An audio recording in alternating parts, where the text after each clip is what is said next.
आज का टॉपिक है द पोलर कोऑर्डिनेट्स।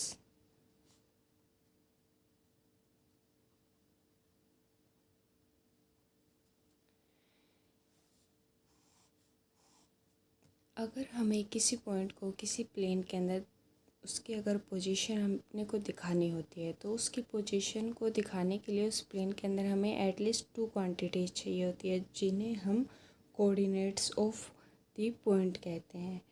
ठीक है, तो अब ये जैसे कि हम 2 प्लेन्स लेते हैं नॉर्मली किसी पॉइंट की पोजीशन को दिखाने के लिए। एक तो होता है वो होता है कार्टेशियन प्लेन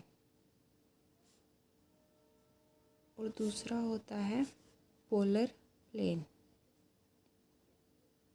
कार्टेशियन प्लेन जैसे कि ये एक्स एक्सिस है, ये वाई एक्सिस है, तो इन दोनों एक्सिस है। यहाँ पर आपने कोई पॉइंट ले लिया है पी, तो इसके कोऑर्डिनेट्स है एक्स और वाई। तो ये वाली डिस्टेंस है वो है एक्स और ये वाली डिस्टेंस है वो है वाई। तो हमने इस पॉइंट की पोजीशन को इस एक्स और वाई कोऑर्डिनेट से बता दिया है।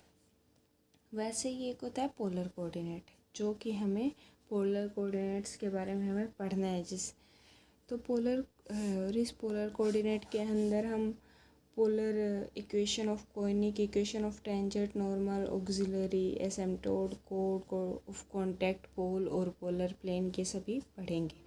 पोलर प्लेन होगा तो इसके अंदर भी हम एक प्लेन लेंगे, ठीक है। उसके अंदर एक पॉइंट लेंगे पी, उसके जो कोऑर्डिनेट्स होंगे वो होंगे आर कोमा थीटा। आर तो होगा कि ये अगर कोई फिक्स्ड पॉइंट ओ है, यहाँ पर वो एक फिक्स्ड पॉइंट है, ठीक है, या फिर इनिशियल पॉइंट। और ये जो पॉइंट पी है यहाँ तक की जो डिस्टेंस है वो होती है आर, तो ये वाला आर, और ये जो जिस एंगल से रोटेट हुआ है वो वाला एंगल है थीटा, तो ये है थीटा, ठीक है। तो इसके कोऑर्डिनेट्स है P of r comma theta. ये है पोलर कोऑर्डिनेट्स के अंदर उसके पोलर प्लेन के अंदर उसके कोऑर्डिनेट्स। अब ये ओ तो है एक फिक्स्ड पॉइंट जिसे हम पोल भी कह देते हैं, ठीक है, ओ को। और फिर यहाँ पर हमारे पास और चीज़ें आती है कि मान लो ये ए है, मतलब ये वाली है जो कि ओ ए लाइन है, तो ये जो ओ ए लाइन होती है वो फिक्स्ड लाइन होती है, ठीक है। इसको हम फिक्स्ड लाइन कह सकते हैं या फिर इनिशियल लाइन भी कह सकते हैं।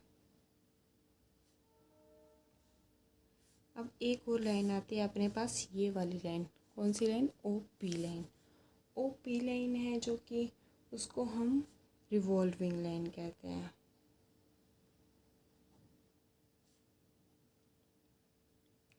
ठीक है।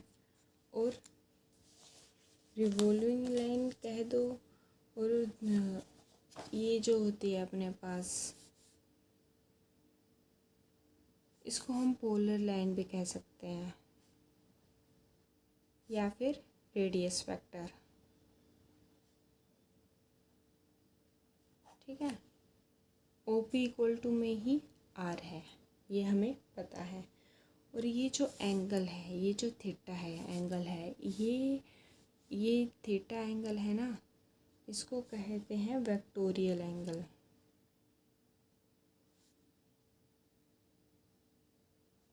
ठीक है। और ये थीटा एंगल है वो है ए ओ पी एंगल है, वही थीटा है, ठीक है। इसको यहाँ से लेते हैं अपने ए ओ पी, क्योंकि ये कौन सी डायरेक्शन में है, ये है एंटी क्लॉकवाइज डायरेक्शन में, इसीलिए। अब बात आती है कि ये जो कोऑर्डिनेट्स है ये P of r comma theta. अब इसको हम ऐसे तो लिख ही सकते हैं, ये तो हमने लिखा ही है यहाँ पर ऐसे, लेकिन हम इसे P of r comma theta, अगर मान लो ये थीटा है, अगर हम यहाँ से इतना घूम कर आते हैं, 2 पाई घूम कर आते हैं, तब भी हम वहीं पहुँचेंगे, इसी पॉइंट पर पहुँचेंगे, इसी पोजीशन पर आ जाएंगे, हमारी पोजीशन चेंज नहीं होगी। तो हम ये P of r comma theta है, तो इसको हम लिखने का तरीका हम P of r comma theta plus 2 pi भी कर सकते हैं, क्योंकि हमने जब एंगल को 2 पाई चेंज किया तब भी हमें वही पोजीशन मिल रही है जो हमें थीटा चेंज करने पर मिल रही थी। ऐसे ही अगर चलते जाएं तो अगर पी ऑफ आर, इसे हम P of r comma theta plus 2n pi भी लिख सकते हैं, ठीक है। और अगर हम इसकी डायरेक्शन चेंज करते हैं, जैसे अभी तक तो हमारे पास थी क्या थी, मान लो ऐसे है, ये ओ था, ये पी था, ठीक है। अभी हमने इसकी डायरेक्शन चेंज कर दी, पहले इसकी डायरेक्शन ये थी, अभी हम इसकी डायरेक्शन कर रहे हैं ये। तो फिर एंगल यहाँ तक तो था थीटा, अब हमने एंगल कर दिया यहाँ तक, यहाँ पर पी डैश ले लिया, तो ये एंगल हो गया, क्या हो गया, ये तो थीटा था, ये वाला एंगल हो गया पाई, तो ये वाला पूरा का पूरा एंगल हो गया हमारे पास थीटा प्लस पाई, ठीक है। डायरेक्शन पी डैश की तरफ में है, एंगल हमारा थीटा प्लस पाई हो गया। तो हम जो ये पी डैश पॉइंट है इसके भी कोऑर्डिनेट्स होंगे, ये तो जितना आर था उतना ये भी आर है, तो यहाँ पर पी डैश के कोऑर्डिनेट्स क्या होंगे, r comma theta plus pi, क्योंकि एंगल हमारा चेंज होकर थीटा प्लस पाई हो गया। अब बात यहाँ पर ये है कि जो P dash r comma theta plus pi है, जैसे हम यहाँ पर इसको ये लिख रहे थे, इसको ये लिख रहे थे, तो फिर यहाँ पर हम इसको भी अलग तरीके से लिख सकते हैं, क्योंकि अगर इसमें भी अपने चेंज करेंगे तो वैसे ही चेंज हो जाएगा। इतना था, अगर हम वापस यहाँ से घूम कर आते हैं, ठीक है, यहाँ पर यहाँ से चलेंगे, यहाँ पर आएंगे तो थीटा प्लस पाई है यहाँ तक, तो यहाँ तक थीटा प्लस पाई है। फिर अगर यहाँ तक तो है थीटा प्लस पाई, अब हम वापस घूम कर आ रहे हैं, ठीक है, फिर यहाँ पर पहुँचे तो ये तो हो गया 2 पाई और ये हो गया थीटा प्लस पाई, तो हम इसको पी डैश को r comma theta plus 2n के 2n प्लस 1 पाई भी लिख सकते हैं। और इसको क्योंकि ये तो हो गया पूरा पूरा चेंज 2 पाई हो गया, ठीक है, प्लस के अंदर हमने ये वाला भी ऐड किया है, ये वाला कितना है, ये वाला है पाई प्लस थीटा, ठीक है, 3 पाई प्लस थीटा, यानी कि इसको हम अगर जनरलाइज करें तो 2n plus 1 pi plus theta ऐसे हो जाएगा। और हम इसको एक और लिखने का तरीका है, वो है कि पी डैश को हम अभी हम यहाँ से लेकर गए थे, अपने ने क्या किया, यहाँ से लेकर यहाँ तक किया, यहाँ से लेकर यहाँ तक का एंगल फाइंड किया, ठीक है। अभी हम ये वाला एंगल ऐसे भी तो फाइंड कर सकते हैं, बात तो इतनी है कि ये वाला एंगल उल्टा होगा, ये क्लॉकवाइज में होगा। अगर ये क्लॉकवाइज डायरेक्शन में एंगल है तो हम इसको माइनस लगाकर वो एंटी क्लॉकवाइज कर सकते हैं। तो ये हमारा क्या होगा, यहाँ से यहाँ तक का एंगल कितना होगा, यहाँ से यहाँ तक का एंगल, ठीक है, ये वाला एंगल हमारे पास कितना होगा, यहाँ से यहाँ तक का था थीटा, ठीक है, ये हो जाएगा हमारे पास पूरा का पूरा पाई माइनस थीटा, ठीक है, पाई माइनस थीटा हो जाएगा, ये वाला तो हो जाएगा पूरा पाई, और यहाँ से यहाँ तक का एंगल हमारे पास थीटा था, हमने देखा था। तो ये जो इतना एंगल है जो हम ले रहे हैं इनिशियल लाइन से मतलब ये क्लॉकवाइज डायरेक्शन में है, पर हमें एंगल एंटी क्लॉकवाइज डायरेक्शन में चाहिए, तो ये वाला हो जाएगा पाई माइनस थीटा, ठीक है, सिर्फ इतने की बात कर रहे हैं, ये हो जाएगा पाई माइनस थीटा। अब ये हम कौन सी क्लॉकवाइज डायरेक्शन में ले रहे हैं, बल्कि बाकी सारे एंगल हमने एंटी क्लॉकवाइज डायरेक्शन में लिए, तो यहाँ पर हम लगा देंगे नेगेटिव साइन। तो ये जो पॉइंट है इसको हम ऐसे भी डिनोट कर सकते हैं, दोनों एक ही बात है, कोई भी लिखा हो P dash r comma theta लिखा हो या फिर और P dash r comma minus के पाई माइनस थीटा लिखा हो, एक ही बात है, ठीक है, ये इसी पॉइंट को दिखाने के। और कई बार वैसे डिस्टेंस हम पॉजिटिव लेते हैं, पर कई बार इसकी डायरेक्शन उल्टी दिशा में है, ये वाला आ रहा है इसकी डायरेक्शन विपरीत दिशा में है, तो हम इसको पी डैश माइनस के आर कोमा उसमें भी लिख सकते हैं, माइनस के आर कोमा माइनस के पाई माइनस थीटा, ठीक है, इतना हम कर सकते हैं।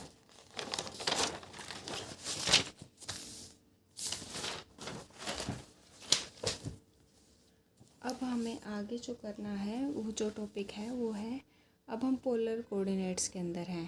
ठीक है, तो पहले तो हमें देखना है रिलेशन कार्टेशियन कोऑर्डिनेट और पोलर कोऑर्डिनेट के अंदर, relation between Cartesian and polar coordinate. ठीक है, ये वाला हमारा था कार्टेशियन कोऑर्डिनेट है, एक्स एक्सिस वाई एक्सिस, ये वाला पॉइंट था P of x comma y. ठीक है, और ये वाला था हमारा पोलर कोऑर्डिनेट। ठीक है, एक्स मान लो।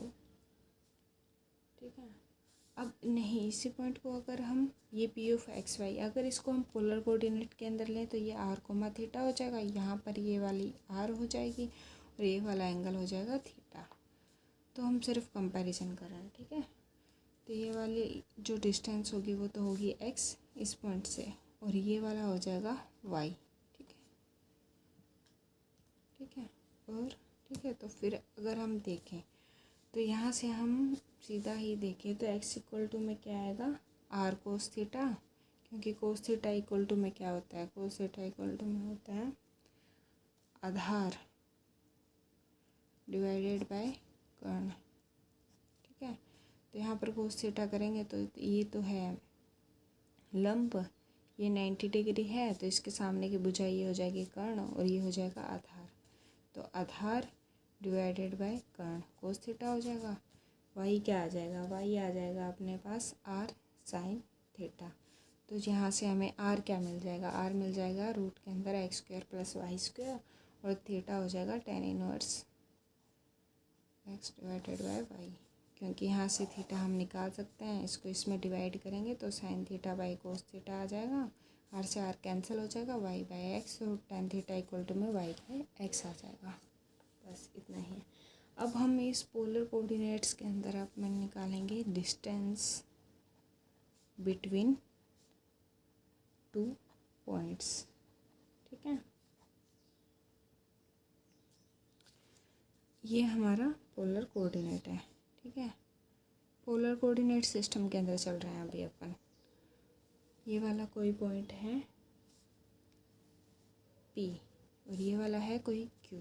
हमने ये पोलर कोऑर्डिनेट सिस्टम लिया, तो इसके अंदर हम क्या कर रहे हैं, दो पॉइंट ले रहे हैं P और Q। अब हमें distance between P Q find करनी है। ठीक है, हमें ये डिस्टेंस फाइंड करनी है, ये वाली डिस्टेंस फाइंड करनी है। ठीक है, अब हम P के कोऑर्डिनेट हमें मानने हैं, तो P के coordinate r comma theta 1 r1 comma P Q के कोऑर्डिनेट r2 कोमा थीटा 2 ले लेता है। ये वाला एंगल हो जाएगा हमारा थीटा 1, ये वाला एंगल हो जाएगा हमारा थीटा 2, ये रेडियस वेक्टर r1, ये रेडियस वेक्टर r2। ठीक है, अब हमें पी क्यू की डिस्टेंस निकालनी है। एक ट्रायंगल का फॉर्मूला होता है, अगर पता जैसे कि हो तो ये ए बी सी मान लो कोई ट्रायंगल है, अगर ये वाला एंगल है थीटा। ठीक है, तो हम इस ट्रायंगल को कैसे मतलब निकालते हैं, ये वाला हमें एंगल पता है थीटा। ठीक है, बी सी की डिस्टेंस हमें को फाइंड करनी है, हमें बी सी पता नहीं है। तो फिर हम क्या करेंगे, बी सी हमें पता नहीं है, तो फिर हम इसके अंदर हम ये कर सकते हैं कि बी सी की स्क्वायर इक्वल टू में ए बी की स्क्वायर प्लस ए सी की स्क्वायर माइनस के 2ab dot A C cos theta. तो यहाँ से अपने पास बी सी आ जाएगी। ये एक फॉर्मूला है, इस फॉर्मूले का यूज़ हम इसमें कर रहे हैं। तो हमारे पास यहाँ पर एंगल क्या है, एंगल हमारे पास ट्रायंगल बन रहा है ये, और पी ओ क्यू ट्रायंगल बन रहा है। इसका एंगल हमारे पास ये वाला कितना है, ये वाला थीटा 2 है, ये वाला थीटा 1 है, तो इतना एंगल हमारे पास थीटा 2 माइनस थीटा 1 होगा। ठीक है, तो यहाँ पर हमें फाइंड करनी है पी, ये वाला ट्रायंगल हमारे पास ऐसा आ जाएगा ओ पी क्यू। ठीक है, ये वाला एंगल हो जाएगा हमारा theta 2 minus theta 1। P Q find करनी है, ये वाला एंगल पता है, तो हम फॉर्मूला लगा देंगे पी क्यू की स्क्वायर इक्वल टू में ओ पी की स्क्वायर प्लस ओ क्यू की स्क्वायर माइनस के 2 O P dot O Q cos theta 2 minus theta 1। ठीक है, इतना हो जाएगा। अब इसके अंदर ओ पी हमें पता है क्या है R1, ओ क्यू हमें पता है क्या है R2, हम ही ने मानी है। तो यहाँ पर आ जाएगा R1 square plus R2 square minus के 2R1 डॉट R2 कोस थीटा 2 माइनस थीटा 1। ये हमारे पास पी क्यू की डिस्टेंस आ गई, डिस्टेंस निकालने का फॉर्मूला आ गया। ठीक है, अब हम आगे जो कर रहे हैं आगे वाला, उसके अंदर है कि area of triangle, area of triangle, यही पोलर कोऑर्डिनेट सिस्टम है कोई। ठीक है, ये इनिशियल पॉइंट, ये एक्स ले लिया एक्सिस के तौर पर। अब हमें ट्राइंगल है तो हम 3 पॉइंट ले रहे हैं, ए बी और सी। ये ए, ये बी और ये सी। ठीक है, अब हम इन्हें कनेक्ट भी कर देंगे, यहाँ से इससे कनेक्ट कर दिया, इससे कर दिया और इससे कर दिया। ये हमारा ट्राइंगल बन गया। ठीक है, अब हमें एरिया फाइंड करना है इसका। ठीक है, ट्राइंगल ए बी सी का एरिया हमें फाइंड करना है। ये वाला हम पॉइंट के R1 कोमा थीटा 1 मान रहे हैं, R2 कोमा थीटा 2 और R3 कोमा थीटा 3। ये हमने इसके लिए कोऑर्डिनेट्स। अब ये वाला एंगल हो जाएगा थीटा 1, ये वाला एंगल हो जाएगा थीटा 2 और ये वाला एंगल हो जाएगा थीटा 3। अब हमें इस ट्राइंगल का फाइंड करना है। अब हमें दिखाई दे रहा है कि ये जो हमें फाइंड करना है ए बी सी का। ठीक है, triangle A B C equal to में हमारे पास क्या निकल कर आ रहा है कि ये जो ट्राइंगल है ओ ए सी, ये पूरा बड़ा वाला ट्राइंगल है ओ ए सी माइनस, अगर इसमें से हम ओ बी और सी ये वाला ट्राइंगल घटा देते हैं और ये वाला ओ बी ए। ठीक है, तो हमारे पास सिर्फ ये पूरा पार्ट है, इस पार्ट में से ये वाला पार्ट हम घटा रहे हैं और ये वाला पार्ट भी घटा रहे हैं। तो हमारे पास ये वाला घटा दिया हमने, ये वाला भी घटा दिया, तो हमारे पास बचा ये वाला पार्ट। ठीक है, तो ये फॉर्मूला है। अब हमें पता है कि ट्राइंगल का फॉर्मूला क्या होता है, 1/2 1/2 इंटू में आधार में ऊंचाई। ठीक है, बेस और ये हाइट। जो ए बी सी ट्राइंगल है, ठीक है, इसका तो हमें फाइंड करना है। इक्वल टू में आएगा ओ ए सी, ओ ए और सी, ये पूरा ट्राइंगल है। ठीक है, तो इसके अंदर हम क्या है कि ये परपेंडिकुलर डालते हैं, ये 90 डिग्री है। ठीक है, 90 डिग्री है। बेस अपने पास क्या आएगा R1, हम ये वाला ट्राइंगल लेकर फाइंड कर रहे हैं। मतलब ट्राइंगल तो ओ ए सी है, और हाइट फाइंड करने के लिए हमने इसके ऊपर परपेंडिकुलर डाल दिया। तो यहाँ पर बेस अपने को क्या मिल रहा है, ओ ए सी के अंदर R1 मिल रहा है। ठीक है, इंटू में अब हमारे पास हाइट पता होनी चाहिए। हाइट पता होने के लिए हम ये वाला ट्राइंगल ले रहे हैं ओ ए और सी। ठीक है, तो हमारे पास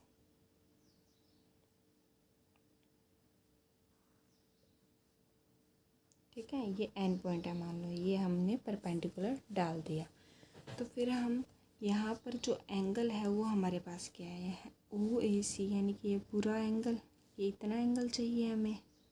ठीक है, ये इतना एंगल क्या है, ये वाला क्या है, ये वाला है थीटा 1 और ये वाला है थीटा 3, यानी कि पूरा थीटा 3 है, इतना थीटा 1 है, तो ये वाला एंगल क्या होगा, ये होगा थीटा 3 माइनस थीटा 1। ठीक है, इतना होगा हमारे पास।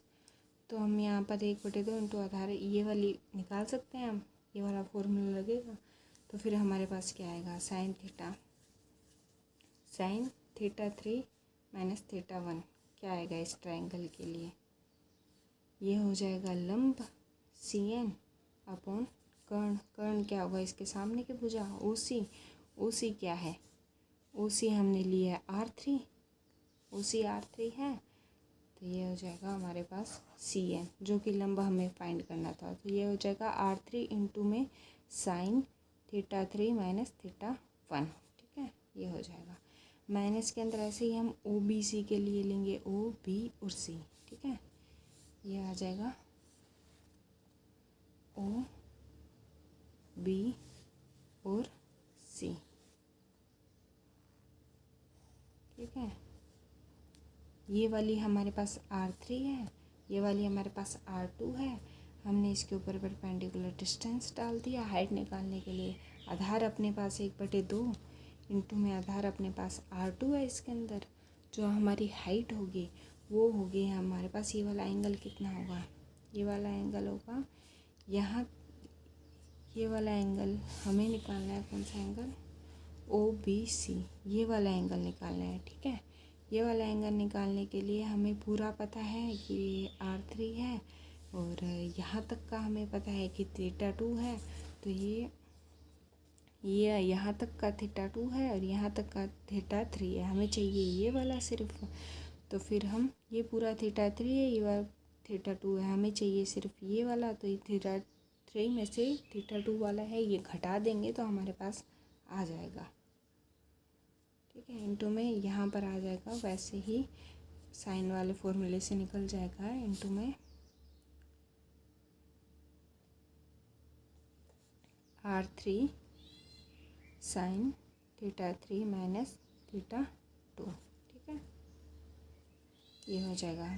ऐसे ही हम वो BA का निकालेंगे तो 1/2 इंटू में R1 इंटू में R2 साइन θ2 माइनस θ1, ये वाला OAB, ठीक है। ये वाला एंगल हमारे पास θ1 है, ये वाला θ2 है, तो ये वाला पूरा एंगल होगा वो होगा θ2 माइनस θ1। ये A है, ये O है और ये B है, ठीक है। ये वाली हमारी हाइट है, ये हमारा x एक्सिस है, ठीक है। तो ये वाला है R1 θ1, ये है R2 θ2। यहाँ तक का एंगल हमारे पास है θ1, यहाँ तक का एंगल है हमारे पास θ2। हमें चाहिए ये वाला एंगल, तो ये वाला एंगल हमारे पास आएगा θ2 माइनस θ1, ठीक है, ऐसे निकल जाएगा। ये हमारे पास हो गया एरिया ऑफ ट्राइंगल फाइंड करने का है। ये वाला जो फॉर्मूला है वो एरिया ऑफ ट्राइंगल फाइंड करने का है, ठीक है। अब हम आगे जो निकालेंगे वो होगी हमारी polar equation of straight line.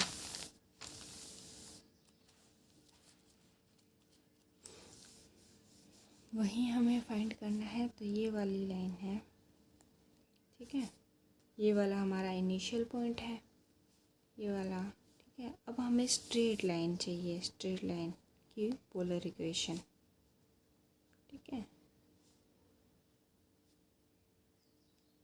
मान लीजिए ये कोई लाइन है, ठीक है, ये स्ट्रेट लाइन है, ये इस हमने पोलर कोऑर्डिनेट के अंदर सिस्टम के अंदर ले लिए। अब हमें इसकी चाहिए इक्वेशन।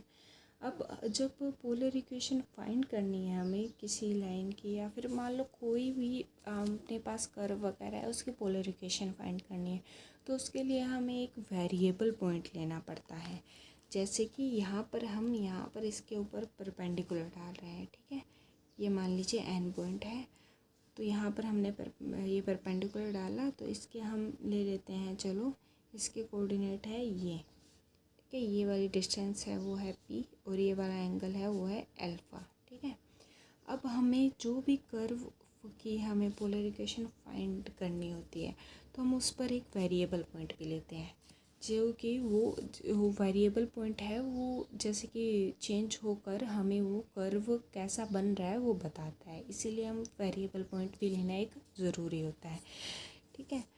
तो ये वेरिएबल पॉइंट है, ये मान लीजिए ये है P, ठीक है, इसके कोऑर्डिनेट्स है r, थीटा, यानी कि ये वाली डिस्टेंस है r और ये वाला एंगल क्या है थीटा, ठीक है, इतना हो गया। अब उसके बाद में ये वाली हमारी स्ट्रेट लाइन है, ये वाला हमारा क्या है, ये वाला है हमारा वेरिएबल पॉइंट,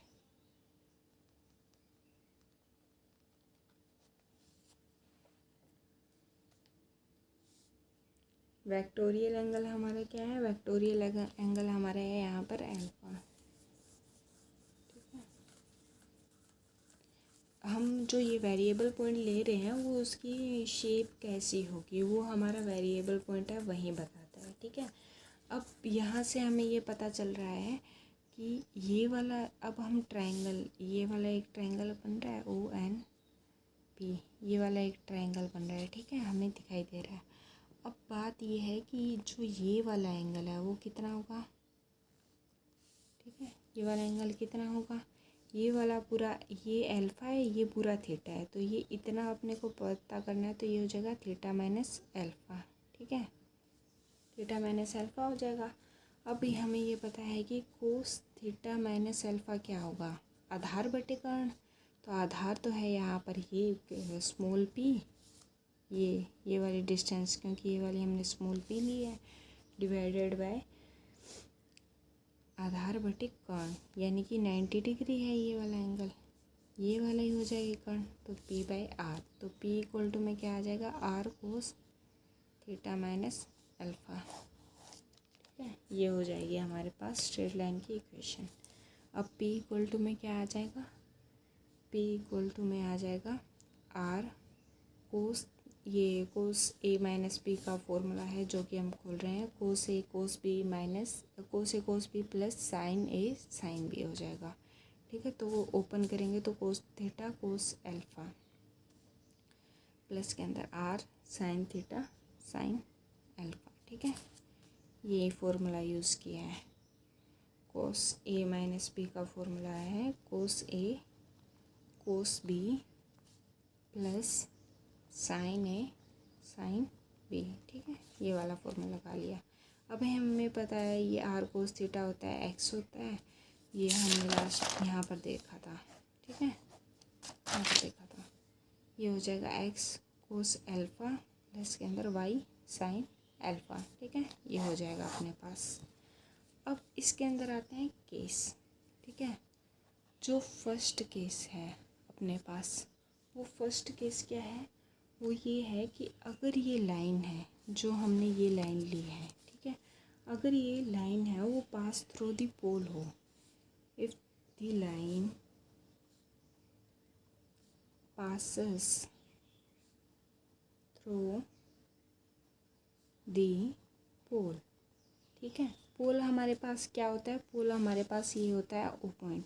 अगर ये लाइन हमारी पोल से पास हो रही है, यानी कि अभी ये लाइन हमारी थी यहाँ पर, अगर ये पोल से पास हो रही है मतलब कि इस लाइन का जो है ये यहाँ पर थी, यहाँ की यहाँ से डिस्टेंस p थी, ठीक है, अगर ये पोल से पास हो रही है, यानी कि अब ये लाइन कहाँ आ गई है, अब ये लाइन आ गई है यहाँ पर, पोल से पास हो रही है, ये अपना O पॉइंट है, तो p वाली डिस्टेंस कितनी हो गई है यहाँ पर 0, क्योंकि यहाँ से यहाँ हो गई है, हम O पॉइंट से ही देख रहे थे ना लाइन की डिस्टेंस, तो ये यहाँ पर हो जाएगी 0। तो अगर p इक्वल टू में 0 हो जाएगा, और अगर हम इस इक्वेशन 1 में हम ये रखते हैं p इक्वल टू में 0, तो हमारे पास क्या होगा, r कोस थीटा माइनस अल्फ़ा, ठीक है, इक्वल टू में 0 आ जाएगा। तो यहाँ से हम r तो 0 ले नहीं सकते हैं, ठीक है, क्योंकि यहाँ से कोई भी पॉइंट की डिस्टेंस ये या फिर ये कुछ आ ही जाएगी अपने पास, ठीक है, तो r 0 होगा नहीं, यानी कि हमारे पास होगा cos theta minus alpha equal to में 0, तो theta minus alpha equal to में आ जाएगा 2n प्लस माइनस 1 π/2, जहाँ पर n है जो कि इंटीजर से बिलोंग कर रहा है, तो यहाँ से थीटा आ जाएगा अल्फ़ा प्लस के अंदर 2n प्लस माइनस 1 π/2, ये आ जाएगा, ये है एक कॉन्स्टेंट वैल्यू है थीटा की, ठीक है। तो ये हमारा पहला केस हो गया जिसके अंदर हम, अगर ये लाइन है वो पोल से पास हो रही है। अब हम इसका लेंगे दूसरा केस, ठीक है, केस नंबर 2। अगर ये लाइन है is perpendicular to the initial line, if the line is perpendicular to initial line, ठीक है। अब हमारे पास ये था, ठीक है, ये हमारा ओ था इनिशियल पॉइंट। अब ये वाली लाइन थी हमारे पास ऐसे थी, ठीक है पहले, ठीक है। अभी हम कह रहे हैं कि line is perpendicular to the initial line. Initial line है अपने पास ये वाली इनिशियल लाइन है, ये तो स्ट्रेट लाइन हमारी अभी क्या है, परपेंडिकुलर है, ठीक है। तो ये वाला पॉइंट है, अभी हमारी परपेंडिकुलर है, ठीक है। तो यहाँ से हम पहले क्या था, पहले ऐसे था, ठीक है, ये ऐसे था, ठीक है। तो हम ये अल्फ़ा वगैरह फाइंड कर रहे थे। अब अगर ये लाइन यहाँ से होते होते घूमते घूमते अगर ये लाइन सीधी हो जाएगी, ऐसे हो जाएगी, तो हम कोई फाइंड करेंगे ही नहीं। ये वाला पॉइंट है, ये नीचे आते आते यहाँ पर आ जाएगा, ठीक है। ये हमारा ऊपर पॉइंट था एन, वो यहाँ पर आ गया है हमारा, तो यहाँ पर हो जाएगा पी कोमा अल्फ़ा। ये अल्फ़ा तो हमारा हो जाएगा 0, क्योंकि यहाँ पर एंगल था ये, फिर यहाँ से ये थोड़ा और सीधी होगी तो ये एंगल और कम हो जाएगा। फिर यहाँ से अगर ये बिल्कुल परपेंडिकुलर हो गई तो हमारा अल्फ़ा जो एंगल है वो यहाँ से यहाँ तक 0 हो जाएगा, ठीक है। तो हमारा अल्फ़ा एंगल 0 हो गया इसके अंदर, अगर ये हमारे परपेंडिकुलर है, क्योंकि यहाँ पर तो अल्फ़ा ले रहे थे हम, और जब परपेंडिकुलर हो जाएगा तो फिर हम यहाँ पर देखेंगे एंगल, बस फिर 0 हो गया। तो यहाँ पर अल्फ़ा इक्वल टू में 0 हो जाएगा, तो हमारे पास आएगा क्या। अब यहाँ पर एक चीज़ आती है, अब ये वाली लाइन यहाँ पर है, तो फिर हमारे पास अल्फ़ा इक्वल टू में 0 है, तो पी इक्वल टू में R cos theta minus alpha होता है, तो अल्फ़ा 0 है तो पी इक्वल टू में आर कोस थीटा हो जाएगा, ठीक है। अब अगर यही लाइन परपेंडिकुलर है लेकिन यहाँ नहीं होकर यहाँ है, इनिशियल लाइन के इस साइड में है, ठीक है, ऐसे है, क्योंकि ये वाली डिस्टेंस तो माइनस में हो गया ना, माइनस पी हो जाएगा, ठीक है। तब क्या होगा, तो यहाँ हो जाएगा पी इक्वल टू में माइनस के आर कोस थीटा, इस वाली लाइन के लिए। ये वाली इक्वेशन इस वाली लाइन के है, ठीक है। तो ऐसे हो जाएगा। एक और केस है इसका, तीसरा केस थर्ड, ठीक है। केस थर्ड क्या है, if the line is parallel to initial line. If the line हम यहाँ स्ट्रेट लाइन को कह रहे हैं, is parallel to initial line, ठीक है। अब ये हमारी इनिशियल लाइन थी, ठीक है। अब ये हमारी ये वाली स्ट्रेट लाइन थी ऐसे, ठीक है। अब ये कह रहे हैं कि इनिशियल लाइन के पैरेलल है, तो यानी कि ऐसे होना चाहिए, इसको पैरेलल तो तभी होगी, तो हम इसको ऐसे बना देते हैं, ठीक है। ऐसे बना दिया। अब ये वाला पॉइंट मान लो n है, तो यहाँ पर p होगा और अल्फ़ा होगा, वो हमारा क्या हो जाएगा, पहले तो ऐसे था, अब यहाँ पर ऐसे देख रहे हैं अल्फ़ा की वैल्यू, तो ये हो जाएगी π/2, ठीक है। तो ये हमारी पैरेलल है तब की बात है। तो अल्फ़ा की वैल्यू अगर हमारे पास π/2 आ गई तो p इक्वल टू में आ जाएगा r कोस थीटा माइनस के π/2, तो यानी कि p इक्वल टू में r साइन थीटा। इस लाइन के लिए इक्वेशन है। अब अगर यही लाइन अगर हमारी यहाँ इस साइड होती एन डैश माइनस की p कोमा यहाँ पर एंगल होता, वो क्या होता था, p कोमा 3π/2, क्योंकि यहाँ पर π/2 है और यहाँ पर पाई एंगल और ऐड हो गया, तो ये पाई और ये π/2, तो यहाँ पर टोटल एंगल कितना हो गया, पाई प्लस π/2 3π/2, ठीक है। ये हो गया हमारे पास टोटल एंगल। तो अब हमारे पास इसका जो इक्वेशन आएगी वो क्या आएगी, p इक्वल टू में r कोस थीटा माइनस के 3π/2, p इक्वल टू में आएगा माइनस के r साइन थीटा। इस वाली लाइन के लिए ये इक्वेशन है और इस वाली लाइन के लिए ये इक्वेशन है, ये अपने को ध्यान रखना है, ठीक है। जैसे कि इस बुक के अंदर दिया हुआ है, हाँ, ये पोलर कोऑर्डिनेट्स हैं, यहाँ पर हम ये पॉइंट ले लिया p r कोमा थीटा, ये वाला डिस्टेंस r है और ये वाला थीटा एंगल है। तो पोल, इनिशियल लाइन, रिवॉल्विंग लाइन, ये सब है रेडियस वेक्टर। अब ये हमारे पास रिलेशन बिटवीन कार्टेशियन एंड ये है डिस्टेंस बिटवीन टू पॉइंट्स। देखें तो एरिया ऑफ ट्राइंगल देखें तो ठीक है, ये वाला हमने कर लिया, डिस्टेंस वाला, एरिया वाला कर लिया है, और polar equation of straight line, और ये हमने इसके केस पढ़ लिए हैं। अब हम आगे करेंगे आगे वाला polar equation of line passing through two points, जो हम करेंगे कल। ठीक है, अभी इतना ही।